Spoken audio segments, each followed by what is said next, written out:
The Property Bulletin by London Property, the home of superprime. Stamp duty is increasingly trapping owners in their properties, especially in high-priced areas like London. Families who want to upsize and older owners hoping to downsize are choosing to stay put because the upfront tax cost of moving has become prohibitive. According to Savills, the average length of home ownership in England has risen from about 10 years in 2008 to nearly 14 years in 2025, and to over 16 years in London. In some London boroughs, only around 20 to 25% of homes sold in 2025 had changed hands within the past decade, showing how stagnant these markets have become. High transaction costs are a major factor. The average stamp duty bill in London is now over £32,000, close to 20% of household income. Even in cheaper boroughs, buyers can face bills of £8,000 or more. As a result, many households are renovating instead of moving, contributing to a sharp rise in home improvement spending. Outside the capital, cities such as Leicester and Oxford show similar patterns, though less extreme. Politically, stamp duty remains contentious. Labour has raised it for first-time buyers, while the Conservatives have pledged to abolish it on main homes, a move the current government has rejected. Overall, outdated thresholds and rising house prices mean stamp duty is widely blamed for freezing housing mobility across the UK. Leasehold reform in England has moved from long-running debate into real legal change. The Leasehold and Freehold Reform Act 2024 is now law, and a major legal challenge by large freeholders was dismissed by the High Court in October 2025. This removes a key obstacle to reform, even though further appeals and disputes over valuation remain possible. The Act significantly strengthens leaseholder rights, most notably by abolishing marriage value in lease extensions and limiting the role of ground rent in valuations.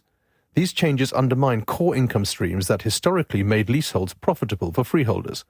However, most reforms are not yet in force and depend on secondary legislation, meaning practical impact will be gradual and uncertain in the short term. Politically, Labour sees the 2024 Act as only the first step. Its longer-term ambition is to replace leasehold with commonhold, where flat owners own outright and manage buildings collectively. While attractive in theory, commonhold faces major legal, financial and mortgage-related barriers, and converting existing leaseholds would be complex and costly. The central tension remains cost. Ground rents and enfranchisement values sit on institutional balance sheets, and full abolition of leasehold could cost billions, raising serious questions about compensation, investor confidence and legal certainty. In short, leasehold reform is real and advancing. Courts have backed it, but change will be slow, contested and expensive. Leaseholders stand to gain over time. Landlords and investors face a long-term erosion of value rather than sudden abolition, and should plan accordingly. After years of volatility, most experts expect 2026 to be a calmer, more stable year for the UK property market, with modest price growth rather than sharp swings.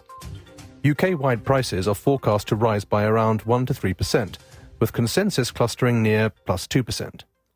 Falling mortgage rates, easing inflation and improving affordability are the main supports, although higher taxes and political uncertainty are expected to cap stronger growth. Country property is tipped to perform relatively well. Activity is already picking up, with more homes coming to market and needs-based buyers, families, school moves, commuting, driving demand. Some areas may tilt towards a buyer's market due to increased supply, but well-priced, good-quality homes should attract strong interest. London is expected to lag behind the rest of the country. Most forecasts suggest flat to low single-digit growth, with prime central London broadly flat as higher taxes, stamp duty changes, and the end of non-dom status weigh on demand. More mainstream and outer areas are expected to be more resilient. Buyer preferences in 2026 are shifting. More buyers are open to properties needing work if the price is right, with flexibility, space, annexes and renovation potential in demand.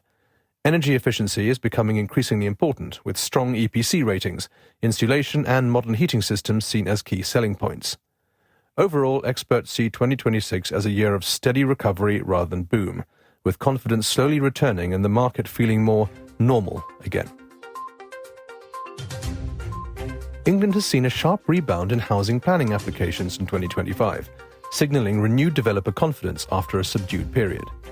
In Q2 2025, nearly 70,000 new homes were submitted for planning, up almost one-third year-on-year, with growth across most regions. The West Midlands led with the strongest increase.